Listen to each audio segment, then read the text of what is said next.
స్తోత్రములు. ప్రభునామం మేము కలుగునుగాక. ఒకసారి శ్రేష్టమైన సమయం దేవుడి సన్నిధిలో దేవుడు ఇచ్చిన పరిశుద్ధమైన దినం అందరం దేవుడు కలిసి ఆరాధిస్తున్నాం, దేవుడు స్తుతిస్తున్నాం, దేవుడు గణపరుస్తున్నాం. దేవుడికి మేము కలుగునుగాక. హల్లెలూయా.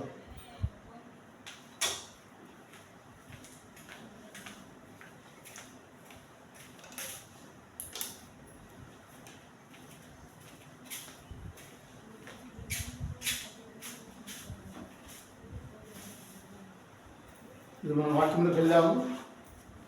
పరిశుద్ధ గ్రంథంలో నుండి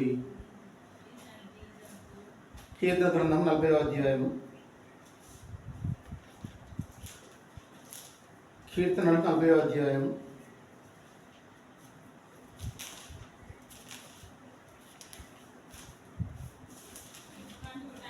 మొదటి నుండి 5 వచనం చదువుకుందాం. యెహోవా కొరకు నేను సహనంతో కనిపెట్టుకుంటుని, ఆయన నాకు చెవియోగి నా మొర ఆలకించెను. నాశనకరమైన గుండెలో నుండి, జిగడగల దొంగ ఊబిలో నుండి ఆయన నన్ను పైకెత్తింది. నా పాదములు బండ మీద నిలిపి నా అడుగులు స్థిరపరిచింది. తన స్తోత్ర రూపము కృతగీతము మన దేవుడు నా నోట ఉంచెను. అనేకులు దాన్ని చూసి భయభక్తులు కలిగి యెహోవా యందు నమ్మిక ఉంచెదరు. గర్విష్ఠులనైనా త్రోవ విడిచి అబద్ధముల తట్టు తిరుగువారినైనా లక్ష్య పెట్టక యెహోవా నమ్ముకుని వాడు ధన్యుడు. యెహోవా నా దేవా, నీవు మాయలో జరిగించిన ఆశ్చర్య క్రియలను, మాయలో నీకున్న తలంపులు బహు విస్తారములు. వాటిని వివరించి చెప్పేదనుకుంటున్నా అవి లెక్కకు మించి ఉన్నవి. నీకు సాటి అయినవాడు ఒకడును లేడు. ప్రభునందు ప్రియులారా, ఈరోజు మనం ధ్యానించే అంశంలో సహనం గురించి మనం నేర్చుకున్నాం. కొన్ని ఆత్మీయ విషయాలు, ఆత్మీయ పాఠాలు. ఈ యొక్క కీర్తన గ్రంథం 40వ అధ్యాయము దావీదు గారితో రాయబడింది. దావీదు జీవితంలో దేవుడు గొప్ప కార్యాలు చేస్తూ ఉన్నాడు. ప్రతి వారి జీవితంలో దేవుడు గొప్ప కార్యాలు చేస్తాడు. ఇప్పుడే మన విశ్వాసం నుంచి దేవుని సన్నిధిలో, దేవుని యొక్క అడుగుజాడలో నడుస్తాము, దేవుని యొక్క మాటలు మన హృదయంలో భద్రం చేసుకుంటాము. దేవుడు మనతో ఉంటాడు.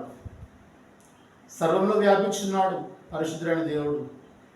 నిన్న నేడు మారని, మార్పు లేని దేవుడు.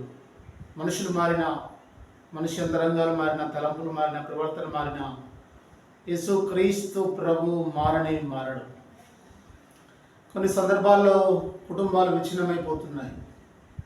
కొన్ని సందర్భాల్లో భార్యాభర్తల మధ్య కానీ, పిల్లల మధ్య, తల్లిదండ్రుల మధ్య ఆత్మీయ పొరబడతా ఉంది. కారణం ఏంటంటే, అర్థం చేసుకునే పరిస్థితులు కుటుంబాన్ని ఈ రోజున కళావికలం చేస్తూ ఉన్నాయి.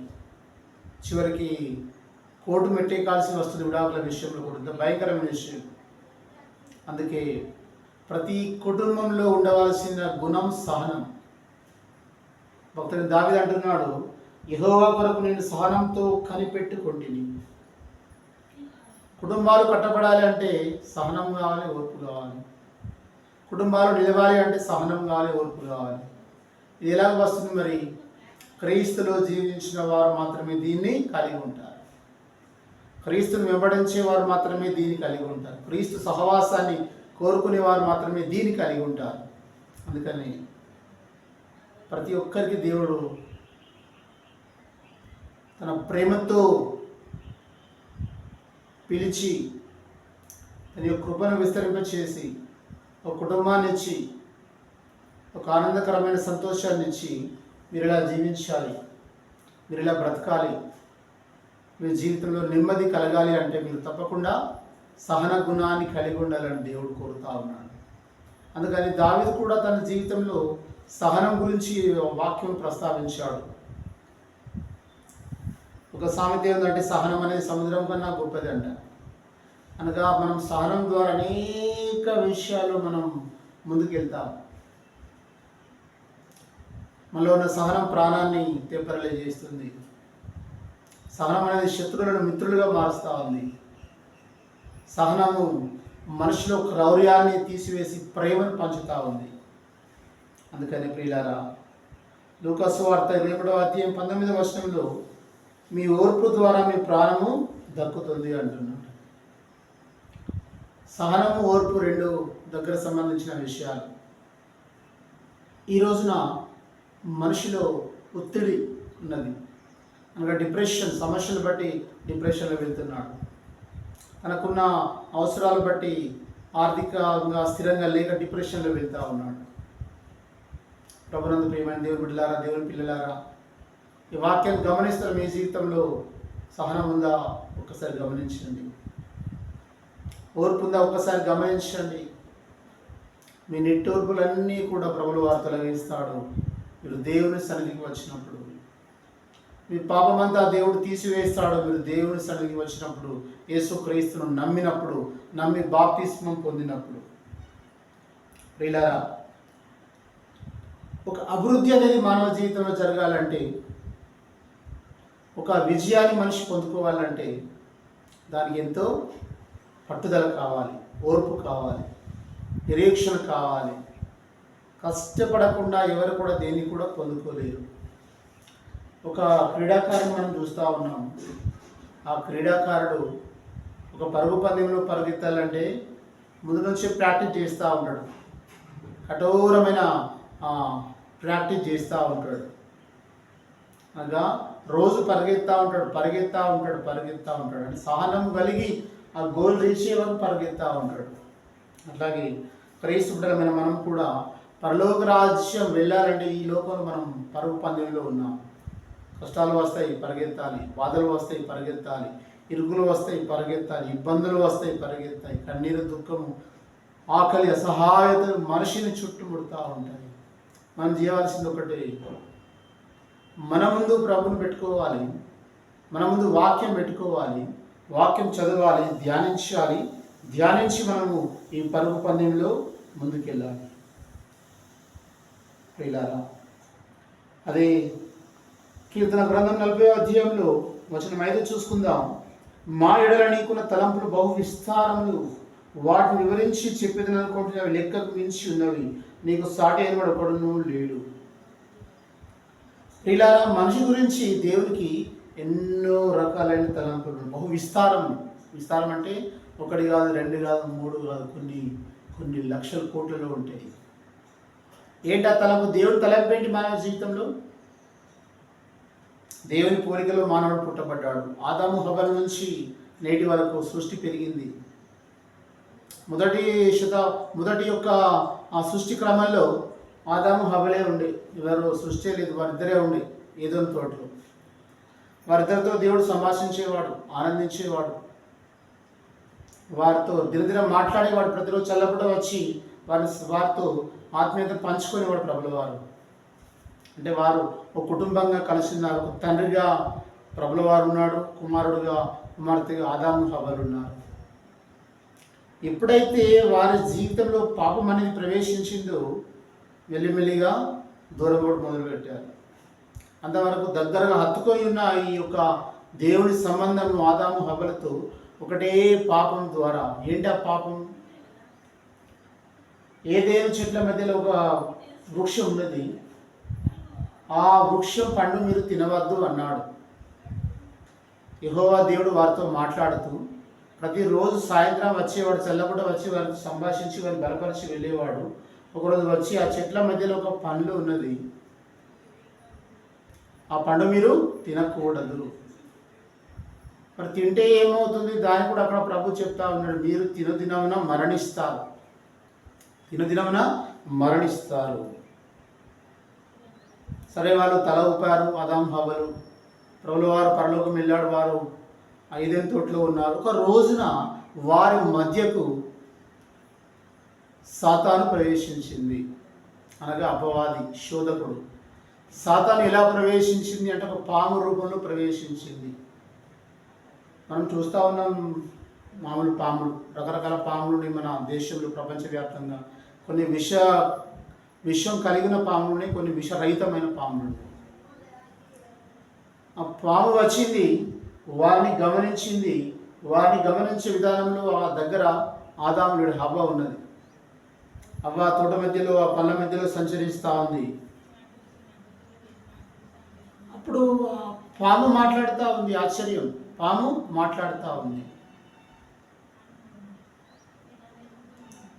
ఆ పాములో సాతాను ప్రవేశించి అవ్వతో మాట్లాడిస్తూ ఉంది. అవ్వా, ఇదిగో నువ్వు ఆ పండు తిను, దినమున నీ కళ్ళు తెరవబడతాయి. నువ్వు మంచి చెడు వివేచిస్తావు, ఏది జ్ఞానం లేదో తెలుసుకుంటావు అని హవ్వతో మాట్లాడినప్పుడు అవ్వ ముద్రగా భయపడింది. మా దేవుడు దాన్ని తినవద్దు అన్నాడు. మేము తినమన్నది. ఎవరితో? సాతానుతో. సాతాను బొంకించాడు. సాతాను బొంకించి నువ్వు తిను, మంచిగా ఉంటావు, తిను, ఆరోగ్యంగా ఉంటావు, తిను, జ్ఞానం ఉంటుంది, నీ కళ్ళు తెరవబడితే అన్ని బొంకించాడు. చివరికి సాతాను ఆ ట్రాప్లో అవ్వ చిక్కుకున్నది. ప్రియులారా, ఈ లోకంలో కూడా మనిషిని అపవాది ఒక ట్రాప్లో పడేస్తున్నాడు. కోరికలనే ట్రాప్, శరీరాశ, నేత్రాశ, జీవపు డంబం. దేవునికి ఇష్టమైన వారు అలాంటిది చేయరు. కీర్తన గ్రంథము 41వ అధ్యాయంలో నేను నీకు ఇష్టడనని తెలియనాయను. మనం దేవుడికి ఇష్టమైనప్పుడు లోకాన్ని మనం దరిచేరని, లోకాన్ని దూరం పెట్టుకుంటాం. ఎంత డబ్బుండని, ఆస్తులని, అంతస్తు హోదా ఉండి మనం దూరం పెడతాం. ఎందుకంటే మనకు తెలుసు మనం దేవుని ప్రేమైన పిల్లలమని. దేవుని ప్రేమైన పిల్లలు దేవుని మాటనే వింటారు, లోక మాట వినరు. లోక సంబంధమైన మాటలు వారు వినరు.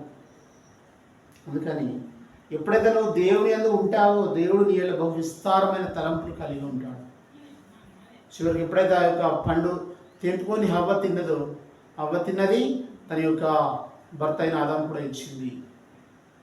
అంతవరకు వారిలో భార్యాభర్త సంబంధం లేదు, వారు పరిశుద్ధులుగా ఉన్నారు.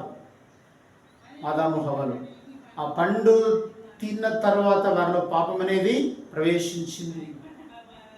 వారు దిగంబరమని తెలుసుకున్నారు, బట్టలేమని తెలుసుకున్నారు. తెల్లారింది, మళ్ళీ ప్రభు వచ్చాడు, ఆ తోటకు వచ్చాడు. యెహోవా దేవుడు వచ్చి, ఆదాము ఎక్కడున్నావయ్యా, ఎక్కడున్నావు నీవు అడుగుతా ఉన్నాడు. అడిగే సందర్భంలో ఆదాము భయపడతా ఉన్నాడు. ఎందుకు? పాపం చేశాడు. దేవుడు తినవద్దని పండు తిన్నాడు. పాపం అనేది మనిషిని భయభ్రాంతులు చేస్తుంది. పాపం మనిషిలో ధైర్యం లేకుండా చేస్తుంది. పాపం మనిషిలో ప్రేమ లేకుండా చేస్తుంది. పాపం మనిషిలో సహన గుణం లేకుండా చేస్తుంది. ఈరోజు క్రీస్తు బిడ్డలుగా మనము ప్రేమ కలిగి ఉండాలి, దయ కలిగి ఉండాలి, సహనం కలిగి ఉండాలి, విశ్వాస్యత కలిగి ఉండాలా. చివరికి వారు తప్పొప్పుకున్నారు. ఇదిగో పండు తిన్నాం, నీకు ఎవరు తినమని చెప్పారే కానీ వద్దన్నాను, ఎందుకు తిన్నావు నీవు? అదిగో సర్పం వచ్చింది, పాము రూపంలో సాతాను వచ్చి మమ్మల్ని బొంకించింది, మేము తిన్నాము.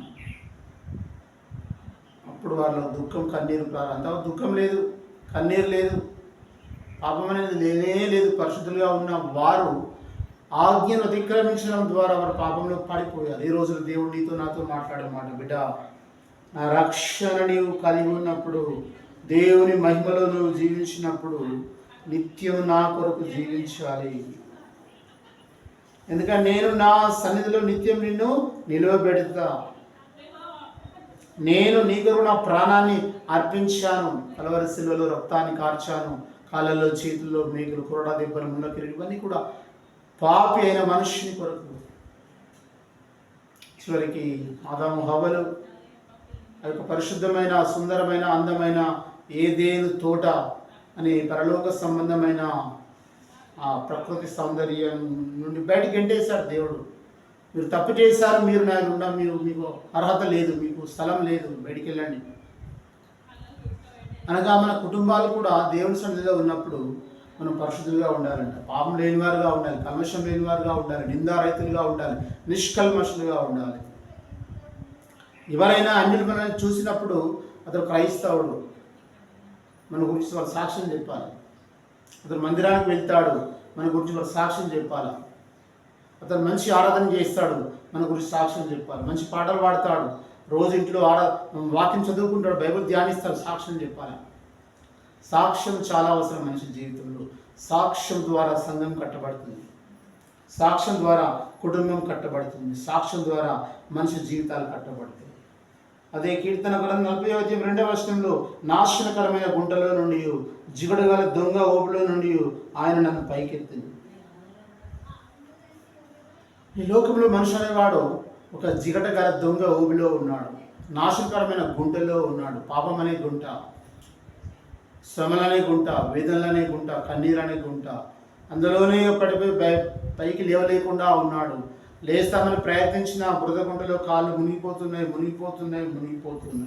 ఎప్పుడైతే తను సహనం కలిగి దేవుని యందు ఆనందిస్తాడో దేవుడు వాటి నుండి తప్పిస్తాడు అంటున్నాడు. ఆయన పైకి లేపుతాడు. క్రీస్తునందున్న వారికి శిక్షా విధి లేదు. ఎందుకంటే క్రీస్తు వాక్యం మిమ్మల్ని స్వతంత్రులుగా చేస్తూ ఉంది.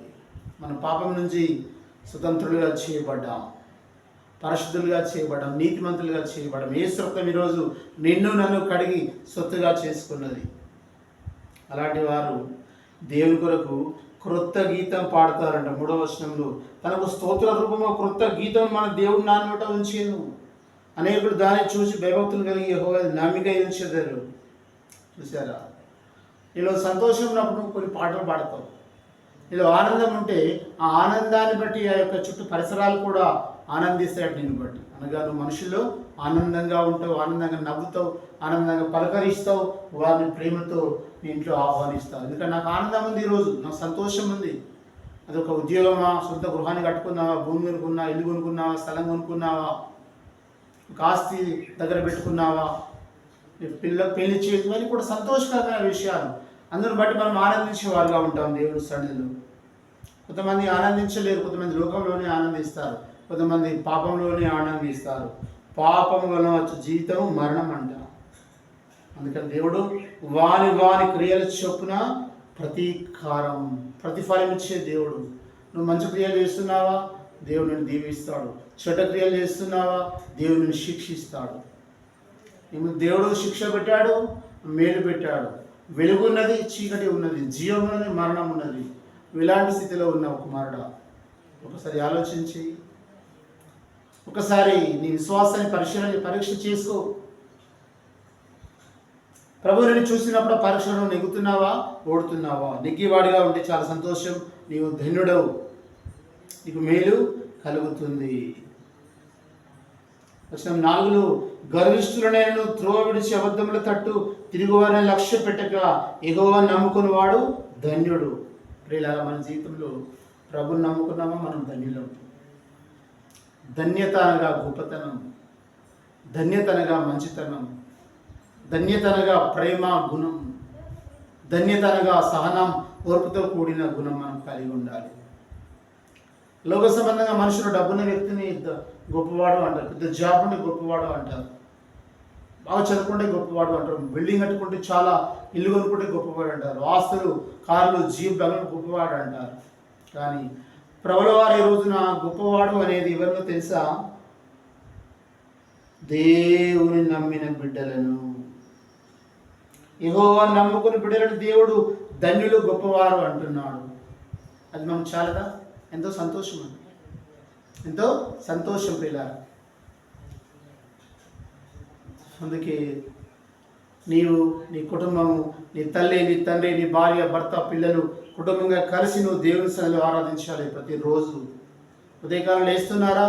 మీరందరు కుటుంబంగా లేచి కూర్చొని ఒక అర్ధగంట, పావు గంట ప్రార్థన చేయండి. సాయంత్రం పడుకుంటున్నారా? మళ్ళీ మీరందరూ కూర్చొని ప్రార్థన చేసుకొని నిద్రించండి. వాటిని బట్టి నీవు ధన్యత గల గుంపులో ఉంటావు. వాటిని బట్టి నువ్వు దేవుని యందు ఆనందించే గుంపులో ఉంటావు ప్రియులారా. అందుకని మనుషుల సహాయం వ్యర్థం, దేవుని సహాయం మనకు కావాలి. ఇర్మియా గ్రంథము 17వ అధ్యాయం 7వ వచనంలో కూడా దేవుని నమ్ముకున్నట వలన మనకు మేలు, ఆశీర్వాదం కలుగుతుంది. ఇర్మియా భక్తుడు కూడా దేవుని యందు విశ్వాసం ఉంచాడు. ఇర్మియా గొప్ప ప్రవక్త. శ్రమల పాలైనాడు, కష్టాల పాలైనాడు, నిందల పాలైనాడు, చెరసలు వేయబడ్డాడు, బావిలో వేయబడ్డాడు, అన్ని కష్టాలు పడ్డాడు. ఎందుకు? ప్రభు కొరకు జీవించినప్పుడు. శ్రమలు వస్తాయి, కష్టాలు వస్తాయి, బాధలు వస్తాయి. ప్రభు కొరకు జీవించినప్పుడు, ఆ బాధల గుండా నీవు నేను వెళ్ళినప్పుడు ఒక ఓర్పు నీలో ఉంటే, సహనం నీలో ఉంటే, అది తన క్రియ జరిగిస్తూ ఉంటుంది. తన పని తాను చేసుకుంటా పోతుంది, నీ పని చేసుకుంటా పోవాలి. నీ పైన దేవుడు నీ పనిలో విజయాన్ని, నీ జీవితంలో విజయాన్ని ఇచ్చి అపజయాన్ని నుండి దూరపరుస్తాడు ప్రియులారా. అందుకని మనం ఒక స్థిరమైన నిర్ణయం తీసుకోవాలా. ఎఫ్ఎస్సి గ్రంథము 1వ అధ్యాయము, ఎఫ్ఎస్సి పత్రిక 1వ అధ్యాయము చూసుకున్న వాక్యంలో ఉన్నవారు తీసుకోండి. ఎఫ్ఎస్సి పత్రిక 1వ అధ్యాయము 11-12 వచనాలు. మరియు క్రీస్తునందు ముందుగా నిరీక్షించిన మనము తన మహిమ కీర్తి కలుగజేయవలనని దేవుడు తన చిత్త ప్రకారమైన సంకల్పమును బట్టి మనల్ని ముందుగా నిర్ణయించి ఆయన యందు స్వాస్థ్యముగా ఏర్పరచెను. ఆయన తన చిత్తానుసారంగా చేసిన నిర్ణయం చొప్పున సమస్త కార్యములను జరిగించువాడు. ఒక నిర్ణయం ప్రభు తీసుకున్నాడు. నేను సృష్టిని చేయాలి, మనుషులను చేయాలి, జంతుజాలను చేయాలి, వృక్షాలను చేయాలి, సముద్రాలు చేయాలి, భూమి చేయాలి అనగా అంతకుముందు భూమి అనేది నిరాకారంగా ఉండే, సృష్టి లేనప్పుడు. అప్పుడు పరలోక రాజ్యమందు తండ్రి, కుమార, పరిశుద్ధాత్మ దేవుడు కలిగి ఉండే వారు ముగ్గురు ఆలోచన చేసి మనం సృష్టిని చేస్తాం, సృష్టిలో మనిషిని చేస్తాం, భూమిని నిండిస్తాం. ఈ మనుష్యులు నా కొరకు పుట్టబడ్డారు, నా పని వారు చేయాలని దేవుని అనాది సంకల్పం. అందుకని ప్రియులారా, ఆదాము హవ్వలు దేవుని సృష్టి. ఆదాము హవ్వల నుంచి ఈరోజు ప్రపంచ దేశాల్లో ఉన్న ప్రజలు నిండిపోయారు. కోట్ల కోట్ల కోట్ల ప్రజలు నిండిపోయారు. వాటిని దేవుడు రాయించాడు. తన నిర్ణయం చొప్పున మనం పుట్టబడ్డాం, తన ఆలోచన చొప్పున మనం పుట్టబడ్డాం, తన యొక్క కృప ద్వారా మనం పుట్టబడ్డాం. ఈ రూపు మనది కాదు, దేవుని రూపు. ఈ పోలిక మనది కాదు, దేవుని పోలిక. ఈ ఆత్మ మనది కాదు, లోపల దేవుని ఆత్మ. అందుకని ఆదాము ప్రభువు వారు మట్టి నుండి చేసి నాసికా రంధ్రంలో జీవాన్ని ఊదాడు, అనగా ముక్కులో నుండి జీవాన్ని ఆదాములో ఊదినప్పుడు ఆదాము మనిషిగా మార్చబడ్డాడు. తర్వాత ఆదాము గాఢ నిద్ర కలుగజేశాడు. పడుకున్నాడు, నిద్ర బాగా పోయింది. ఈ ప్రక్కటెముకలో దేవుడు ఆపరేషన్ చేశాడు, సర్జరీ చేశాడు. ప్రక్కటెముక ఒక తీసి దానికి మళ్ళీ ఆకారాన్ని, ఒక స్త్రీ ఆకారాన్ని ఇచ్చి హవ్వను తయారు చేశాడు. మొదటగా పురుషుడు పుట్టబడ్డాడు, తర్వాత స్త్రీ పుట్టబడింది. అనగా పురుషుడే మొదటివాడు, స్త్రీ తర్వాత. సంఘానికి శిరస్సు ప్రభుల వారు ఉన్నారు. పురుషునికి శిరస్సు క్రీస్తు ఉన్నాడు, స్త్రీకి శిరస్సు పురుషుడు ఉన్నాడు. అందుకని మన క్రియలే మనకు సాక్ష్యం చెప్తాయి. గలతీ పత్రిక 5వ అధ్యాయం 6వ అధ్యాయం గలతీ పత్రిక 7వ వచనంలో, మోసపోగుడి దేవుడు వికరించబడడు, మనుషుడు ఏమి విత్తునో ఆ పంటనే కోయును. మనం జీవించే విధానం బట్టి మన క్రియలు ఉంటాయి, మన ఆలోచన విధానం బట్టి మన క్రియలు ఉంటాయి. మనం మంచిగా ఉంటే 10 మంది మంచివాడు అంటారు, చెడ్డగా ఉంటే 10 మంది చెడ్డవాడు అంటారు. ఎలా ఉన్నాం ఈరోజు నీ జీవితంలో? వాక్యం గమనిస్తున్న బిడ్డలారా, దేవుని సన్నిధిలో యేసుక్రీస్తుని నమ్ముకొని దేవుని కొరకు జీవించాలి. డబ్బు ఈరోజు ఉంటుంది, రేపు పోతుంది. అధికారం ఈరోజు ఉంటుంది, రేపు పోతుంది. అందరూ మీరు ఉంటుంది, రేపు పోతుంది. కానీ శాశ్వతంగా ఉండేవాడు దేవుడు. శాశ్వతంగా ఉండేది పరలోక రాజ్యం. ఆ రాజ్యంలో మనం చేరాలి. ఇది ఉండేది కొద్ది కాలం, మన జీవితం కొద్ది కాలం. శరీరం మళ్ళీ మట్టిలో పెట్టక తప్పదు. మనుషుడు ఏం పంట విత్తునో అదే కోయును. నువ్వు మంచి విత్తున్నావా, మంచి పోస్తావు. నువ్వు ప్రేమ కలిగి ఉన్నావా, ప్రేమ ఇతరులు పంచుకుంటారు. నీలో జ్ఞానం ఉందా, ఇతరుల జ్ఞానాన్ని బోధిస్తావు. నీలో సహనం ఓర్పుందా, వారు నేర్చుకుంటారు. నిన్ను బట్టి, నీ క్రియలు బట్టి. మన క్రియలే దేవుని సన్నిధిలో సాక్ష్యం చెప్తాయి. అందుకని మరణం అందరికీ సహజం. మరణం తర్వాత వారి క్రియలు వారి వెంట పోవును. కాబట్టి మంచి క్రియలు కలిగి ఉందాం. సహనం ఓర్పుతో మన జీవితాన్ని ప్రభునందు సంతోషించే వారుగా ఉండి దేవుని కొరకు రోషంగా పౌరుషంగా జీవించి దేవుని యందు ఆనందిస్తాం. దేవుడి మాటలు దీవించి ఆస్వాదించిన దాకా ప్రార్థించుకుందాం. దైవానికి స్తోత్రం వందనాలు చెల్లిస్తున్నాం. మరొకసారి శ్రేష్టమైన సమయం ఇచ్చిన తండ్రి, సమయాన్ని బట్టి ప్రభానికి వందనాలు. వాక్యం ద్వారా మాట్లాడిన వాక్యం విన్న వారందరి జీవితంలో గొప్ప కార్యం జరిగించండి. వారి కుటుంబాన్ని దీవించి, మేలు దయచేసి, సమాధానం, శాంతి, నెమ్మది దయచేసి వారందరూ కూడా క్రీస్తు బిడ్డలుగా మీ కొరకు వంటగట్టబడి మీ యొక్క ప్రేమ కవిని సన్నిధిలో వారందరూ వర్ధల భాగ్యం దయచేసి తోడుగా ఉండండి. ఈ గొప్ప కార్యం వారి వారి సంఘాల్లో జరిగించి, వారి వారి జీవితాల కుటుంబాల్లో జరిగించండి. ఏ కుటుంబంలో అనారోగ్యం ఉందో యేసు నామములో విడుదల, బాధల శ్రమలు ఉన్నాయో యేసు నామములో విడుదల, దురాత్మ బంధకాలు యేసు నామములో విడుదల. మీరు ఈ వాక్యాన్ని బలపరిచి కృప చూపండి. యేసు నామములో వేడుచున్నాము తండ్రి, ఆమేన్. God bless you.